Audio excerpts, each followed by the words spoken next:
Good morning. Welcome to a fresh edition of your breakfast show on Leadership Television inside Nigeria. Thank God it's Monday. Today is August 19, 2024, and I do hope you had a beautiful weekend.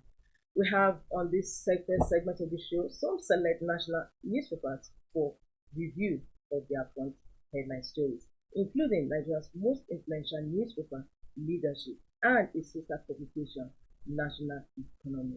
My name is Winifred Gobo, your host on the program. Let's go with Leadership newspaper and see what Leadership is offering this Monday.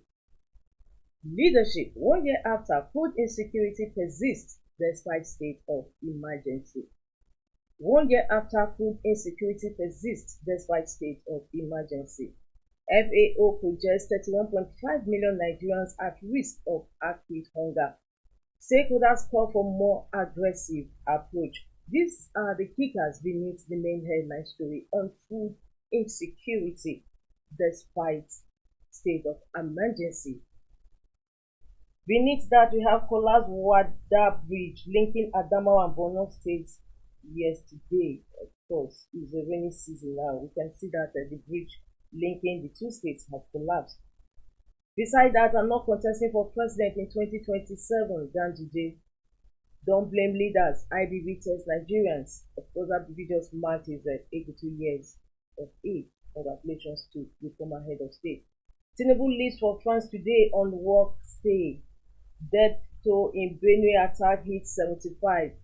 He moved towards the man's head. Tenure allegation, uncertainty over police leadership. The story that runs on page 7 of Leadership. And on the business box, we have Matrix Energy under fire for importation of bad fuel from Malta. Data reveals importation of substandard PMS diesel Jet A1 from Russia. Beneath, just above the masthead, we have Constitution not Nigeria's problem, Sule Lamido. And Monsoon fought Utomi over claims on presidential jet seizure. With that, we move to the page 3 of Leadership, where we have our stand. Our stand is on good governance, not new constitution. Of course, Agianku has led some members of the patriots to visit President Bola Tinubu, demanding for a new constitution. Of course, obviously, today's editorial on Leadership is a reaction to that. Good governance, not new constitution. From page 3, we move to the back page, where we have Monday column with Dakuku side. Today's column is on China, Nigeria, and hostage aircraft. China, Nigeria, and hostage aircraft. And that concludes review of front headline stories on Leadership, the back page, and the editorial. For more, log on to www.leadership.ng. From Leadership, we move to Vanguard. Vanguard newspaper also has story on food, and incidentally, most of the papers for review today is all about food importation and food insecurity. Let's see what Vanguard is saying on grains. Why grains importation won't happen soon by stakeholders. 1 month gone already as federal government fine-tunes policy. Customs await list of importers. Stakeholders divided on policy. 100 tons capacity excludes our members, RIMFAN. Why grains importation won't happen soon by stakeholders. Beneath that, we have the illustration list of food items covered by executive order. We have hogs, brown rice, beans, millet, grain, sorghum, maize, and wheat. These are the foods that are covered by executive order. And of course, the waiver of imports also cover beans, hogs, brown rice, millet, grain, sorghum, maize, wheat. White grains importation won't happen soon. Of course, for more, you have to log on to Vanguard. However, let's continue with the review of front headline stories. Medical students abduction. Governor Elia, NMA, Health Ministry, Tax Security Agency, agents on rescue. Minimum wage. We won't accept unauthorized recruitment into agencies, federal government. 6 family members die after eating local delicacy in Kano. 6 family members die after eating local delicacy in Kano. And in sports, CAF Champions League, Rangers, Remo Stars begin with slim wins. Bad economy, drop in passenger traffic unsettles domestic airlines. Above the masthead of Vanguard, Serap Fabio Abbas disclosed monthly running costs of National Assembly. Serap Fabio Abbas disclosed monthly running costs of National Assembly. Scarcity, NNPC blames distribution challenges. Independent marketers sell at 950 naira per litre. OPIC leaves Amosun Tony Bika over contract violation. That concludes the review of front headline stories on Vanguard newspaper. For more, log on to www.vanguardngr.com. From Vanguard, we move over to Punch newspaper. Punch is also on food situation, and it says food crisis may worsen as flood hits 10 states. Food crisis may worsen as flood hits 10 states. Farmers groan as floods ravage farmlands in Sokoto, Kano, Kebbi, 7 others. Selmans seek government help as drought dry up crops in 4 states. 31 states risk flooding. We have a picture of that story beneath the masthead. Officials of the National Emergency Management Agency and State Emergency Management Agency distributing relief materials to flood victims in Damaturu, Yobe State on Sunday. Beneath that, we have police detectives hunt 20 varsity students abductors. Vietnam-bound businessman excretes 88 cocaine wraps. Civil servants training on IP portal ends Friday, federal government. And that takes us to the story just beside the masthead of the Punch. Fake degrees, federal government orders varsities to submit matriculation list. And above the masthead of the Punch, NNPC battles deep need-fuel scarcity, black market booms. Presidential jets, Abiodun consults federal government as Utomi tackles Amosun. Presidential jets, Abiodun consults federal government as Utomi tackles Amosun. Federal government eyes $2 billion from local dollar bond sale. With that, we also conclude the review of front headline stories today on the Punch newspaper. For more, log on to www.punchng.com. From the Punch, we move over to the Guardian. Guardian is next on our menu. Guardian's main headline story says few queues linger as traders await Dangote NNPCL refineries. Few queues linger as traders await Dangote NNPCL refineries. Utomi Amosun trade wars over contract violation amid calls for jet probe. Utomi Amosun trade wars over contract violation amid calls for jet probe. And with that, we also have another story. Tomori laments Nigeria's poor preparation for outbreak. Tomori laments Nigeria's poor preparation for outbreak of that virus. And of course, with that, we also conclude the front headline story today on the Guardian newspaper. For more, log on to www.guardian.ng. From the Guardian, we move to the last paper we have on our menu this Monday, and that is our sister publication, the National Economy. Let's see what the National Economy is leading with this Monday. National Economy says POS fraud rises by 31% amid dwindling ATM usage. POS fraud rises by 31% amid dwindling ATM usage. That is. Money lost to fraud hits 376.59 million naira in first quarter 2024. CAC extends registration deadline for operators to September 5. We'll take that again. POS fraud rises by 31% amid dwindling ATM usage. Money lost to fraud hits 376.55 million naira in first quarter 2024. CAC extends registration deadline for operators to September 5. That is the main headline story. Of course, we have the news continuing on that day. The imperative for an indigenous credit rating agency in Africa. The story is on page 27 of the national economy, the imperative for an indigenous credit rating agency in Africa. That takes us to the stories about the masthead of national economy. CBN reintroduces RODAs to tackle forex market volatility. CBN reintroduces RODAs to tackle forex market volatility. Decades of investment apathy crippling Nigeria's downstream oil industry. Decades of investment apathy crippling Nigeria's downstream oil industry. The story runs on page 19 of the national economy. And with that, we also conclude the review of this week's national economy on our breakfast show. For more, log on to the website of National Economy, www.nationaleconomy.com.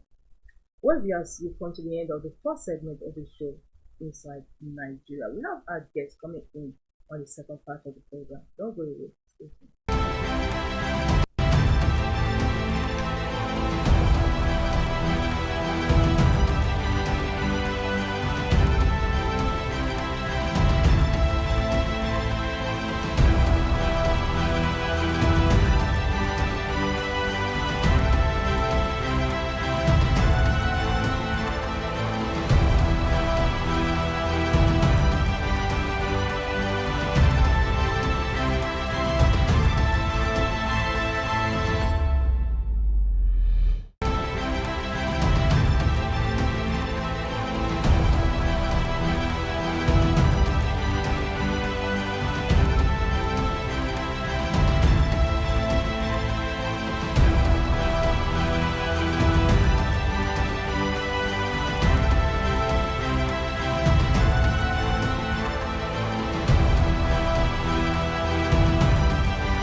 Your breakfast on Leadership Television, Inside Nigeria. My name is Ugwego once again, and of course I have my modest guest finally in the studio. He is a PhD holder in political economics, also a public affairs analyst. Aliu Elias, thank you. Thank you for having me. It's been a long while. Honestly, I am glad to be here. So much has happened while you were away. A lot. It's good to have you on the program. Thank you. Yes, what we have here. Today, Monday, August 19, 2024, papers are awash with the issue of food scarcity or food insecurity in the country, starting with leadership. Leadership is leading with, of course, 1 year later, that is 1 year after the inauguration of President Tinubu in office. And the paper says food insecurity persists even despite state of emergency. It will be recalled that President Bola Tinubu did declare state of emergency in the food sector. Leadership says that 1 year after, the situation has not abated, rather it has gone worse. Right. You know, I followed the state of emergency declared. So Yes. it was July 13, 2023, President Bola Tinubu declared state of emergency, and we are all happy because we have seen that there's going to be serious hike. You know, it's just coming up during that time. But before we know, it gets to the highest stage at level of 150% high. You know, even Gary, that is the common staple that everybody takes, it's now become a luxury. Because before you can soak Gary, add Philip, you have experienced like 700 naira. Honestly, but the fact just remains that I think and even beans, even used to say it's the poor honestly people that eat beans. I tell but you, right now it's even higher than what is even poor man food now? I don't think there is anymore, because even common leaf, you know, you have to buy it again. Now the fact remains that President Bola Tinubu, for me, it's more of rhetoric, because how can you declare state of emergency on food for good one food calendar a year and we don't see the difference? For instance, you declare state of emergency on food, it does not reduce. For you to declare state of emergency, I'm thinking you must have get the information right. I know that there must be irrigation all year round, farming, so that at least there will be staple, there will be food for people to eat. Another thing is food supply chain. You know, food supply chain is the major problem. Like I always say, People still go to farm. You can still get food in Bauchi, Kaduna, but the fact is that you get in in Bauchi. So how do you transport it to Abuja? How do you take it to Lagos? The problem is the fuel subsidy removal. Because if you buy food of 20 million as a businessman and you want to bring it back to Abuja and you are spending like 20 million again for transportation of a 40-feet container, it doesn't make any sense. And you are going to shift that cost to the consumer, and that's why we have the serious hike. Nevertheless, when he talked about CNG, we were thinking, okay, since we have understood that, what do you call it?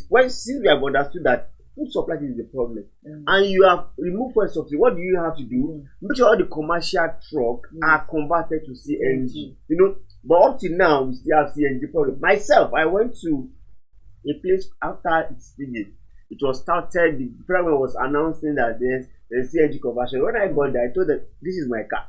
I want to convert this car. Yes, I want to convert this man. They said, no, sorry, we have now received kit from the federal government. Yes. I'm telling you about last week. It was launched last week. They said they have never received kit. I said, what do you mean? I said, no, I should see everywhere that I should put down my name. That whenever the kit is ready, they will call me. Up till now, 2 weeks down the line, I have not seen. The only one that is actually doing that at NIPCO along Airport Road 2. It was 400,000 they used to do. Now it's about 1 million. And when you get there now, you have to line up for another 4 months. So I don't see the body language. So, and that's why we have food price so high to about 150% in Nigeria. No, the federal government said it was waiving the import duties on some food just to ensure that maybe food prices come down and the availability of food. But we are not seeing that, because Vanguard's main headline story said, while grains importation may happen soon, what is the main need? And don't forget, December 31st is the deadline that it will go back to normal. Right. For me, no matter knee-jerk approach that the federal government is trying to use, I think it's going to be counterproductive. You know why? We have issues of naira floating. You know, when you remove a subsidy and you also float the naira, no matter what you do, those that will import food are not going to use dollar. They are not going to use naira. So if dollar is 1,500 and they want to import food, it does not still make any difference. In fact, most people will say, no, anything that involves dollar now, I don't want to do. So you are only opening it. People are not ready to transact because of the challenge of the economy. So it's a serious problem that government must do something. In fact, for me, if I'm government, I will even import myself, because people will not go and do that importation because of the cost of it. They will not break even. So why will you be in business that you'll be losing? It doesn't make any sense. It doesn't make sense. Because at the end of the day, you're still going to transport those produce. Definitely. You're still going to transfer those produce to consumers, and that costs a whole lot. Okay, if you even get that at maybe port in Lagos, how will you take that to the central Nigeria or northern Nigeria? It should, just like what we are seeing before. You know, if we are buying 550 or something in Lagos, Abuja 690, 670. If you go ahead again, you see 700, 800. It's just because of the cost of transportation. Now, even the point says food prices may worsen as flood hits 10 states. Flood also. You know, that's another problem. And when we say federal government declares state of emergency, these are what government should have factored in. That, okay, you that are on the low level part of the country, you that have that have been ravaged with flood over time, and you know there is a forecast already, because it has been there for about 4 or 5 months. Okay, no, since we know these places people are volatile, can you move upland, then start farming and give them the necessary thing? And that's why I think we are not harnessing all these our forecasts to really make it to be meaningful to help us in producing food. This is going to have a very devastating effect. You could see what happened in Bauchi. The Bauchi was one of our states that produced a lot of grains is Bauchi, and see the flood, it even covers everywhere. So it's a serious issue. I think we need to do something quick about it.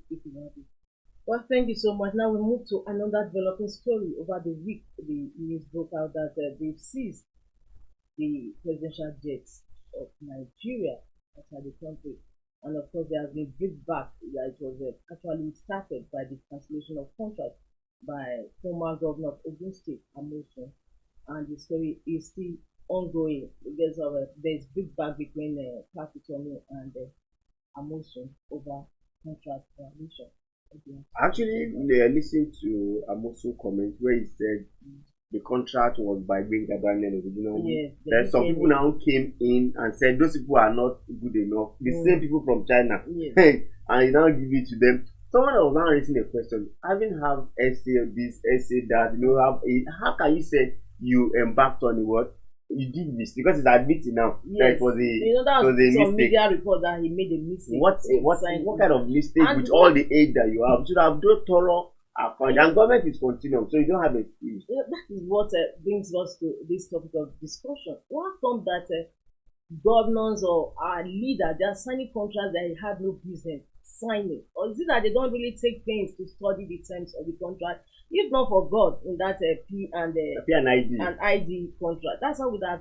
That one was a humongous amount of money. Ask me when Nigeria would have gotten the money to pay back, to pay those people. And even the situation whereby Nigerian officials themselves are also involved in this contract fraud.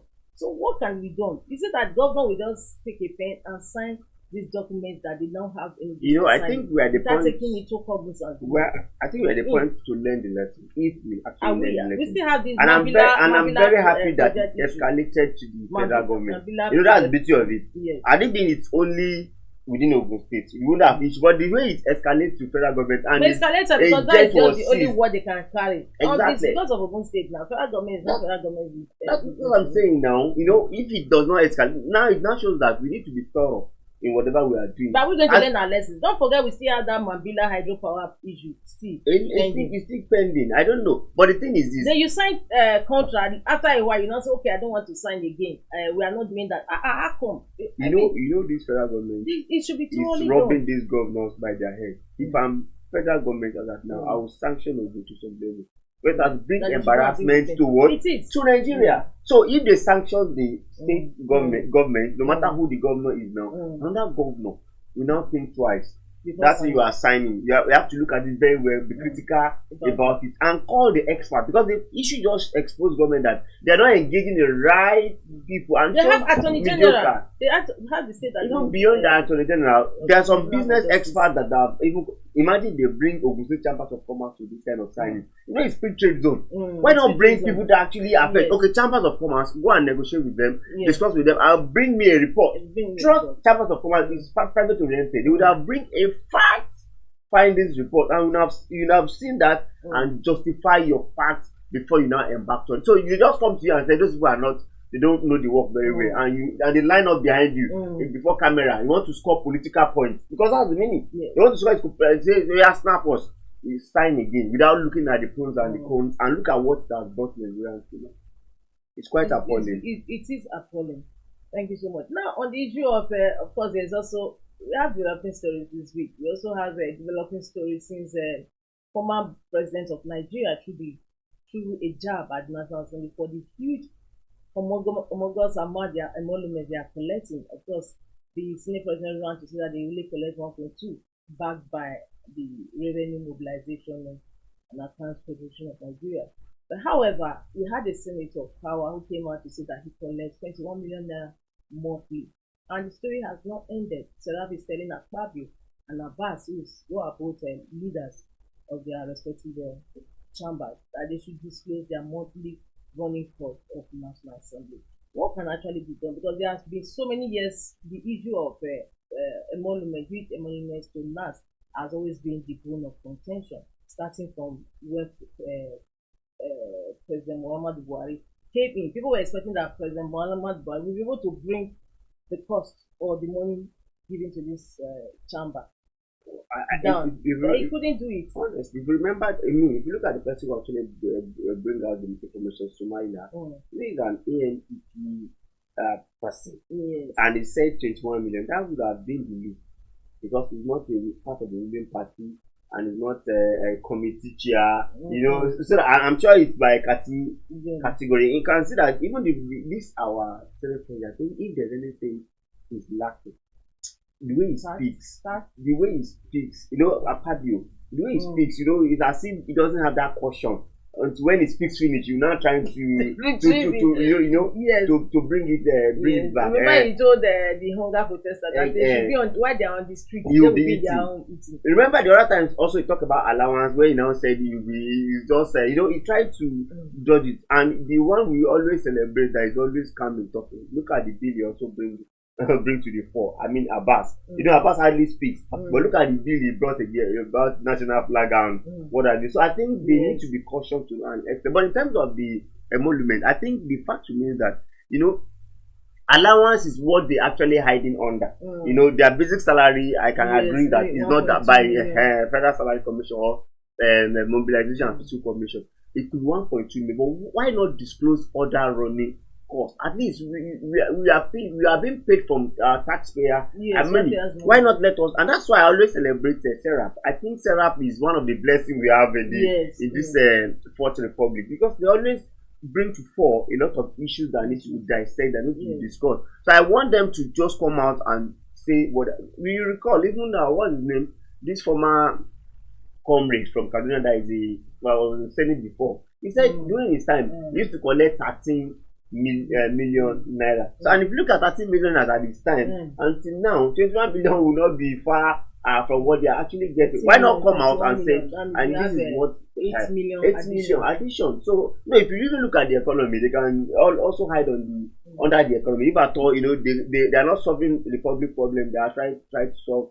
I mean, Shehu Sani actually came out and said. Somebody also took a swipe at Richard Mombasa that he actually started it. He was one started. So I remember when Nigerians took umbrage over that high amount. He said that these senators, they are from constituents. When they go to their constituents, constituents expect so much from them. They have to settle this, settle that. He defended it that time. Even up to now, no doubt that they have a lot of responsibility. Yes, I recall. In fact, let me tell you, now democracy is involved. During Obasanjo, we are not this exposed, I can tell you. Because remember during his time, it was his time that we saw that they are giving money with Ghana must go. During the third time saga, it was Ghana must go. Somebody even came out and disclose his own in National Assembly. So during his time, things were not this exposed. We are not this educated democratically. And we are still looking at it being shaky. Perhaps it's one military officer. So we may be thinking, no, anything can still happen. But now we are now critical about it, because Nigerians are now suffer at the more. It's as if the legislature and the executive are feeding fast. And the executive, and when we are talking about the legislature, we should also go back to executive as well. They are taking us more. Look at now 49, about 48 or 49 ministers now. Look at how many SUV will be following them. Look at how many head they will be following. Look at the number of allowances and whatever. So we should just also focus on executive. So even look at states. Some state governors will say they have SA of 1,000 people. What are they doing? It's just a political, political jamboree. That's what I would call it, because they find way of giving people money so as to prepare their next level of action. But for me, Serap is doing well. Serap should not even stop at national assembly. It should also bring the satellite on the executive. Thank you so much. Now, lastly, the fear queues are continuing to be getting longer. They are getting longer by the day at the stations. And NNPCL has kept mum. Nothing is being done about it. In fact, it's quite appalling that we are buying at high price and we are not even seeing the product.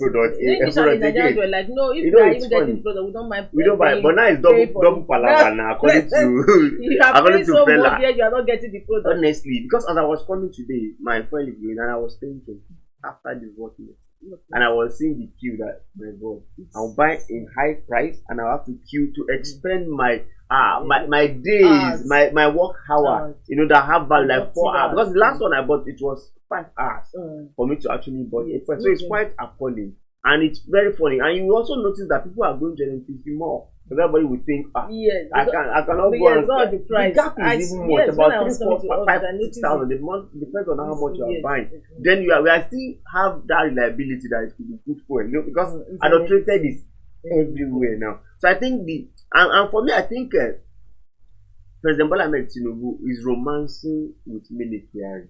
He is the minister. Mele Kyari is the GMD. So they are now romancing to the. to expense of Nigerian, because I think it should have come out. President Tinubu cannot actually do anything about the military's affair, in the sense that you have the MIA where he entrenched himself there that cannot is a tenure. So that is why. But it was easy for him to remove the FCCPC chair and take it to National Assembly. But this one is in CIA. They entrenched themselves. That is just the issue. The fact nobody reappointed him. Don't forget. You know, Kyari has tenure has elapsed by the middle of 1 year of Tinubu. Tinubu is the one that reappointed him now.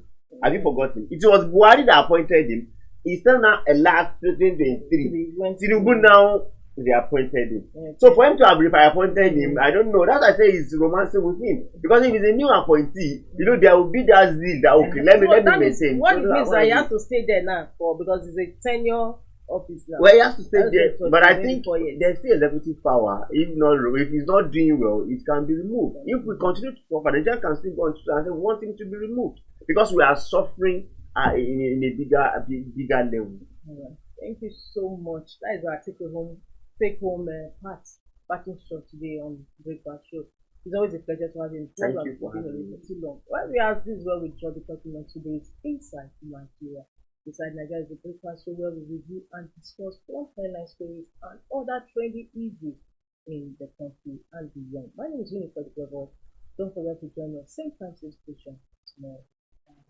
Thank you for watching. For sponsorship and advert placements, please contact 080-3688-6158. Last Word Leadership Podcast Studio. You have the last word.